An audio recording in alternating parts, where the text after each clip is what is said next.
Tonight on Let It Rip, a week until a possible strike against the Big Three and still no deal. Experts say it'd be a disaster for the auto industry. Tonight, the UAW is still playing hardball. We're willing to listen when they want to get real and talk about, our workers' issues. Just today, General Motors made an offer, but the union calls it an insult. Is the UAW's aggressive approach unrealistic, or are workers' rights catching up with demand? It's a story making national headlines right in our own backyard. We're diving in now. And so it's time now to let it rip with Oakland County GOP Executive Board member Aaron Tobin and Michigan National Action Network Political Director Sam Riddle, both on opposite sides of this issue in many ways. But look, here's the deal. We all want to see a resolution here, but it does not look like it's going to happen. Sam Riddle, Aaron Tobin, thank you both for joining us here on Let It Rip. Well, I want to get some of the latest here. General Motors deal. GM came to the table after the UAW made some requests and said, we'll give you a 10% pay raise, bigger increases for temps, and then $5,500 bonuses, $6,000 inflation payment. And Mr. Fain said this is an insult. And it is an insult. Why do you say that? It's an insult because, first of all, General Motors, Ford, and Stellantis do not value the automobile workers. And when you really look at the data and examine it, it results in a 29% and 21%, respectively, cut in profit sharing. These greedy suckers cannot have it one way. And that's what General Motors, Ford, and Stellantis want. But hold on. And the only way that we're going to get anything resolved, quite frankly, is those automobile plants are going to have to be shut down so that the American economy can really rebound with the spending that will come forth with properly compensated automobile workers. Well, let's talk about what properly compensating looks like. Ford came to the table and said, look, our wages before, $78,000 would be the average in 2022. We're going to take that up to $92,000, and we're going to also add on some other things to that. That's not enough. Not enough. Because how much is enough? How much is enough? Enough would be the 46%. Okay. That the UAW leadership, the Sean Fain team, is asking for. And also, when you really look at it, those years that General Motors, Ford, and Stellantis, Chrysler, enjoyed a company union. The UAW for too many years has been a company union in bed with the automobile manufacturers, staff, and executives. Now you've got a rank and file leadership, real union leadership, under the direction of Sean Fain, Margaret Mock, LaShawn English, Region 1, and others. And the point I'm making is that these individuals, the Fain team, represents the real rank and file. All right, let's talk about what these profits represent. In 2022, Aaron, General Motors posted revenue of $156 billion, up 23% from the year before. Ford had a revenue of $158 billion. And the executives, their packages keep getting bigger, while the workers are saying, share the wealth. I think anyone can look at the picture and say that the workers are not getting a fair deal. I believe that a lot of it is the Biden administration's fault, and they're throwing the money. How so? They're throwing money at these corporations, Ford, Stellantis, and General Motors, to build electric vehicles that nobody wants. Very few people want these vehicles. The head of the division for Ford took a ride up north in Michigan, and he said the amount of time and how much he had to recharge his vehicle that he needed to rethink the support for the EVs. This is the head of Ford's electric vehicle department. These cars are not popular. They're not energy efficient. You have to, the lithium, the way that it's mined is horrific, what damage it does to the earth. But are these workers, we'll get back to the electrification in a moment, okay? Well, that's the fight. That's what they're saying. That's what Sean Fain is saying. That's part of the fight. But it's part of it. But wages, it's easy to put it all on the electrification and say that that's what this is all about. It's partially about that. This is about making sure that there's a cost of living increase that's put into the contract. This is about paying people what they believe is a fair wage with the cost of everything going up. You've posted on this. You've talked about this. You say these workers are asking for a little bit too much. I think 46%. And a 32-hour work week. Listen, I grew up old school. I had my own business. I worked like 50, 60 hours a week. I didn't make six figures. These guys, they're saying, I need to work 6 figures and work part-time. 32 hours in Michigan is a part-time job. Not at all when you look at the quality of the production. And again, the totally obscene profits not shared. They're obscene what because does that have they're to do not with shared. 32-hour work week? You're telling me first of all, they're there's a going to direct produce connection. First of all, you look at the tiered system right now, which you don't value the workers. One individual is doing the same work and being paid much less. So what do you think? What do you think, Aaron? Should they get rid of the tiered system? Hell yeah, is asking get rid for of the that. tiered I think it's very it's very simplistic to say, oh, they don't value the workers. Of course they value the workers. There would be no GM and Ford and Stellantis without the workers. They understand that. If the workers walk out, they say it's going to cost them $5 billion within a week or two. It's going to hurt them a lot. Of course you appreciate somebody that's going to come and work at your factory. It's silly to say, oh, they don't appreciate their workers. What's really silly is to listen to this garbage from a corporate mindset that does not have any compassion for the real workers, the real rank and file. But do you think my butt off at my company with 15 employees? I work too. I'm not a corporate guy. I won sack groceries. Hold on, actually, I have. 1 second. Well, I haven't, and I don't think you're doing okay. Hold on 1 second. I want to ask you a question specifically when it comes to the 4-day work week. Employers have to realize that employees are changing. Things aren't as they were 40 years ago. If companies don't evolve, they become dinosaurs. Don't you think that these big three are at a risk of having plants shut down and moved down south because they don't want to deal with this the union thing anymore? Sam, do you think that that's something that Toyota could has be unions? First of all, Chrysler's threatened to do just that, to move production from Michigan elsewhere, and that's why I believe when we look at everything that's going down, you're going to have to understand something. Workers at last are standing up and being represented by union representation that's not bought and paid for by the companies, as the prior UAW leadership was. I applaud, and the National Action Network, it stands with the United Automobile Workers' right to strike, and we'll be on the picket line with them when they strike. And I expect but what if President Biden said they're not going to strike? President Biden's out to lunch. He doesn't even know where the hell he is. So the guy that may agree on something. So the guy that says is the union's friend and the union's buddy is out to lunch? He has not even been endorsed by the UAW. He's been a union ambassador with the railroad workers. And the electrification is, at that point, really the butt of this argument here. We're talking about the fact that this is being, in many people's minds, pushed on to people, this electrification. And I think both you would probably agree. In fact, Mr. Fain himself says, hey, this electrification is going to, you lose 30,000 workers right away if you make it all electric. That's a problem. And the government, the Biden administration, is throwing a ton of money at battery factories, and they're not saying they must be unionized. It is an issue, but what's an issue, too, is what my man said right here, and that is nobody really wants en masse the vehicles that are electric. Agreed. They aren't touching the soul of the American buying public. They're not touching the pocketbook is the issue. But coming up in this auto show, you're going to see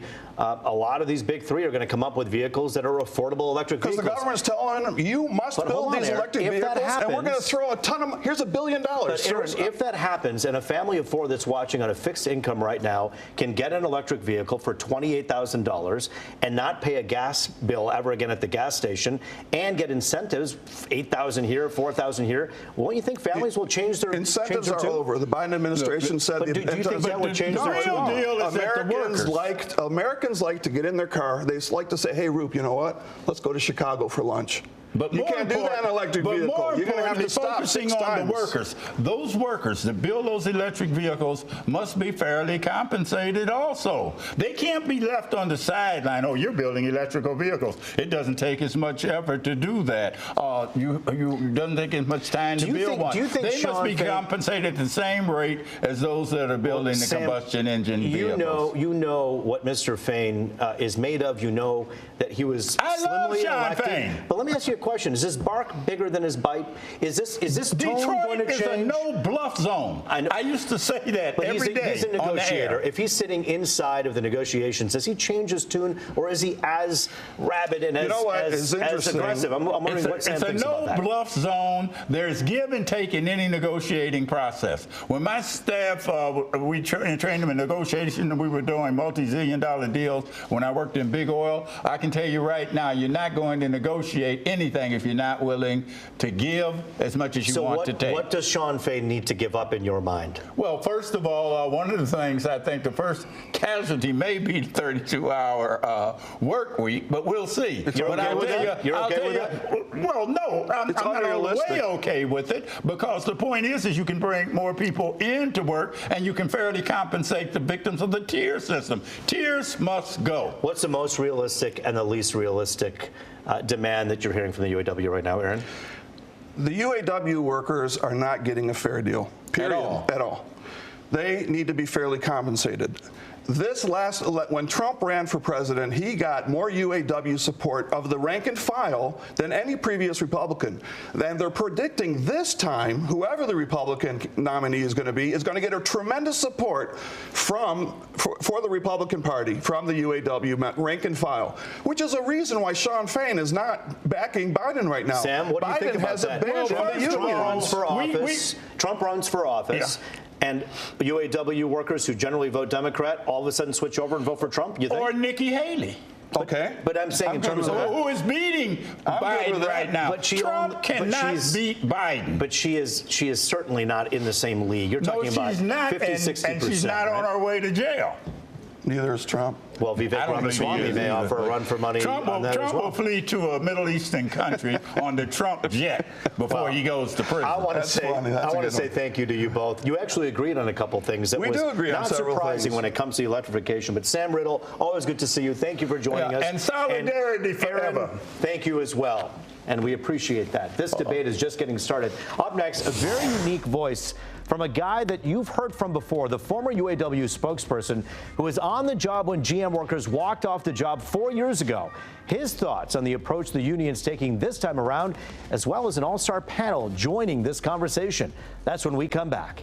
Now, let it rip, diving back into the looming UAW strike against the Big Three. I'm joined now by Karen Dumas with the No BS News Hour, and of course the Detroit News columnist, State Senator Jim Runstead, Michigan Capital Confidential Managing Editor James David Dixon, and via Skype, former UAW spokesperson Brian Rothenberg. This is a guy who everyone's familiar with, and look, whenever there was any battle between the Big Three and the union, we heard from Brian. So let's get into it with him first. All right, so the GM deal that just came down on Thursday, 10% pay hike, bigger increases for temps even, $5,500 bonuses, $6,000 inflation payment, and Mr. Fain said this is an insult. Your thoughts? Well, he's bargaining. So what's different here, Rube, is that they are in a situation here where they are a new style of bargaining. They're bargaining publicly. And so now the company's putting their proposals out publicly. It's going back and forth like this. This normally would have it would have happened behind closed doors.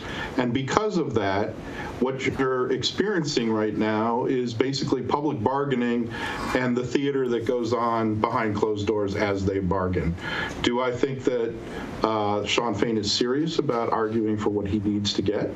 Yes. Do I think that eventually he understands that he's bargaining and he's going to wind up with a compromise? I think everybody understands that that's part of bargaining. Do I think it could go to a strike? Yes, it could.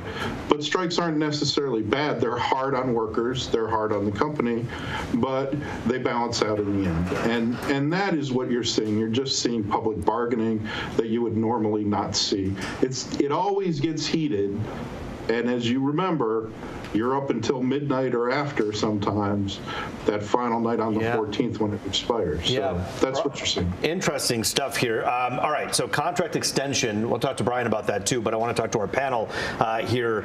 Is it possible that they just do a contract extension? Mr. Fain says, either you accept our deal or we're walking. How serious do you think that is, Karen? And do you see a strike? Do you think it's inevitable? I don't know, but it's the art of negotiation. And from a negotiator's standpoint, I like the approach that he's taking. Certainly, he's probably asking for more than what he would settle for. Again, that's how you negotiate. But he and the members have said that they are prepared to strike. So if, in fact, the auto companies don't come to the table with something they consider viable, I believe they're prepared to go to a strike. The UAW UAW says we want a 46% raise over the course of 4 years, a 4-day work week, Senator Runstead, and a boost to retirement compensation. All this in the shadow of record profits and executives getting paid huge packages. Anything wrong with what these guys and gals are asking for, Senator? Well, I think there's two components there. What they're asking for is very rich, 32-hour work week. Not many people have that, but get paid full time with a huge increase in pay. I think it's a pretty rich ask. They also want to have restoring pensions to the new tier of workers. They got into trouble years ago because he had the richest benefit packages I ever knew of anyone in manufacturing, and went belly up. And then the government had to come in and rescue them. Also, they have to worry about non-union plants down south in Mexico. They have no unions there. So it's going to be a real balancing act, because Ford and these companies are messaging out to the public. The UAW is also going to have to be messaging that we really deserve what we're asking for, that this is something that's needed, because I think there's going to be a bit of this back and forth in front of the public. James, $150 billion revenue coming to both Plus, to GM and then for Ford, respectively. That's a lot of money that these companies are making. Shouldn't they share this? Shouldn't they increase these wages and give these guys and these men and women what they deserve and what they want? Well, the wages are almost certainly going to go up. But when you think about something like the 32-hour work week, okay, so unions really invented the weekend as we know it, and they want to do something like that in the modern day. They want to have, okay, we also gave you a third day off work. Here's the problem. If I'm labor, I want to present myself as essential. I want to present it as if none of this goes on without me. And when you say I want a 32-hour work week, you subcommunicate the opposite. You subcommunicate that it really doesn't matter whether I'm here or not. So argue about how much you get paid when you're working, but don't tell me you don't want to work. But James, isn't it true that they're restructuring the workday? It wouldn't necessarily be that, I mean, you're eliminating 8 hours, I get that. But when you do that, you still have to produce what they're producing, and these are the experts who know how to do it on the lines. Shouldn't we give them the credit that they deserve and allow them to have that? No. Why? No, I mean, it strains reason to believe that you can do as much work in 32 hours as you could do in 40. All right, Brian. You're telling me you're wasting 8 hours of your day, right? That's literally Karen, the you want to chime in on this? No, but I'm saying, but what you're also going against, too, is automation. You're looking at overseas production. You're looking at other things that undermine their ability to leverage to say, hey, you can't do this without us, because we're moving toward a period of time where we can do it without them. So that's going to undermine their ability to leverage that in their negotiations as well. So, Brian, I want to bring you into the fold again. When you hear about some of these plants that are already doing EVs right now in the South, you're hearing a lot about the fact that they're going to non-unionized shops and they're making a lot of money because of that. Are you afraid that the big three will end up saying, you know what, fine, walk, we'll go open our plant somewhere else? No, I'm not. First of all, I think that first of all, we are underestimating the UAW worker and what they mean to these companies. And I think the companies will tell you they're always going to need that skill inside a factory that machines can't just do. I mean, I think Elon Musk famously just said a few years back he was going to try to make Tesla one of those companies without people, and found out really quickly you need people. Secondly, you can't fall into these tropes. I've heard a lot of tropes today about things like, the pension system put the companies into bankruptcy. It did not. The collapse of the economy, the collapse of Wall Street is what did that to those companies. In fact, when the pensions went off the books and went into the VEBA has been one of the finest and best investment pieces in terms of adding back in not just healthcare, but they have they have dental, so they've handled that well.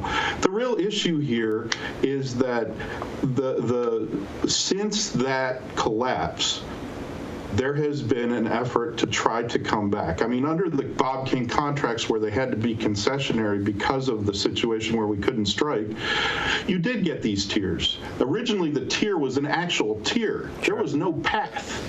Then in 2015, we created a path so that people had hope that they could go from the second tier up to full pay. Then in 2019, it was a growing period that's 6 years, and included the temporary workers, most temporary workers, not all, being able to be in that. So you're seeing incremental approaches, and I think what Fain's administration is saying is enough with the incremental approaches. The problem is there is a tipping point where new product, especially smaller cars or smaller vehicles that have less of a profit, could shift. The other problem is in getting a contract passed in this new style of bargaining. We'll have to see how it plays out. It worked for the Teamsters, but when you bargain publicly and you build expectation, it's about the members. The members are voting. So all of us on these panels and the previous panel here tonight, we're talking about someone's employment contract. It's got to be very uncomfortable for them, but that's the reality. They're making the decision, not Sean Fain, nobody else. No, it's the rank and file. Karen, are the big three and the Biden administration jumping on this electric train way too quickly, and because of that, we're looking at jobs being lost? Well, I think so for several reasons, including the lack of infrastructure, which we see here in the state of Michigan all the time. I don't think we have the infrastructure for it, and a lot of consumers are not ready or demanding electric vehicles. So yeah, I do think that they're jumping the gun, and it's going to be costly. So Senator Brunson, why are they doing that? Why is the Biden administration doing this? The emotion that is whipped up on the left side of the equation, the political equation, you can't even have a discussion about what kind of minerals are going to have to be mined to produce these batteries. What is the energy capacity that you're going to need to be able to run these? The emotion overrides all of this. You can't even get into the facts and the details that the cost of these things, not only is the Fed's pouring in, Ford's losing a fortune in every one of them, one of these EVs, and I was reading today, they have to cut the price even more, so just losing massive amounts of money. This isn't a process that's going to work over time. It's going to be a disaster, and they're forcing it at such speed. The UAW should be saying, listen, let's integrate this slower so we're not going to potentially lose tens of thousands of workers overnight because of the But James, speed. they're not making these vehicles so that no one buys them. There's not lots filled, hundreds of thousands of electric vehicles sitting around. People are buying them, and they have a plan, right?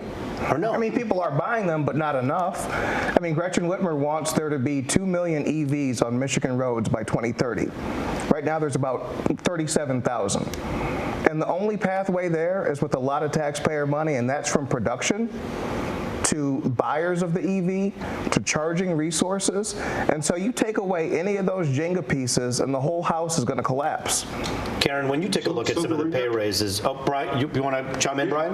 Yeah, on EVs, so just very quickly, the reality of the EV situation is that they're building them in China, they're building them in Europe, they're going to build these cars in those places, and we have to compete in those areas. They have a very different public transportation system, very different commuter issues in those countries. So yes, they're trying to balance and do this. The other problem is it really isn't the left that pushed this. What's really pushing this is Wall Street and everybody wanting to make a profit like Elon Musk. And so the companies realize that the more they talk about pushing toward electric vehicles, the more their stock prices go up. But the reality is, in the end, demand, who's going to buy these cars, is going to decide how quickly that transition will really happen. Brian, how much more expensive, and back to the raises that they're asking for right now, we're going to make this a quick answer because we got to go to break, but question for you, they get everything they want, a 46% raise. Isn't that cost passed on to the consumer? Not as much as you'd think, because it's actually, recent studies have shown it's only between $8 and $12 and 12% of the actual cost of a car. Right. It's not nearly what people think in terms of the human part of it. Brian Rothenberg, good to see you. Stay with us on the other side of the break. We're going to take a look at Charlie as he's taking Let It Rip on the road, where he is right now, to Mackinac Island.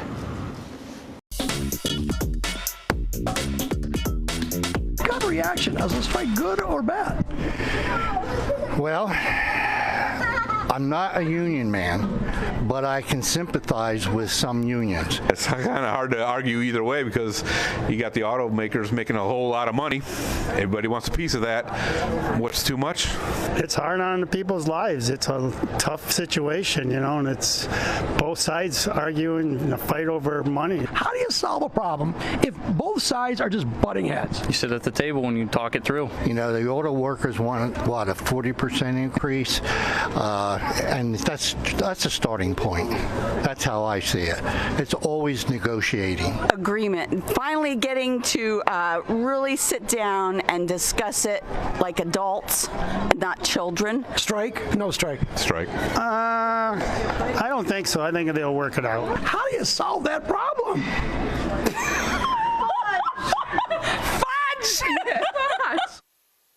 All right, we start with Brian with his final thoughts. Strike is imminent, and what are your hopes? Ultimately, it's up to the workers, and the ultimate end of a contract and how you judge it, the report card comes in the years after that contract is passed. But we will have I would like to hope that one day in America that compensation will be reflected commensurate with the contribution of the workers. Senator Runstead. Well, the average Michigan family makes $63,000 per family income. The new car now is $47,000. The cost of housing, everything, something's going to break here if they don't come to an agreement with all this in mind. James. Life is not fair. Fair is what you negotiate. We know right now that what's fair to all of our society is that they reach some kind of an agreement. It's good for all of us. We're all hoping for that, of course. We're on it every step of the way. That does it for this edition of Let It Rip.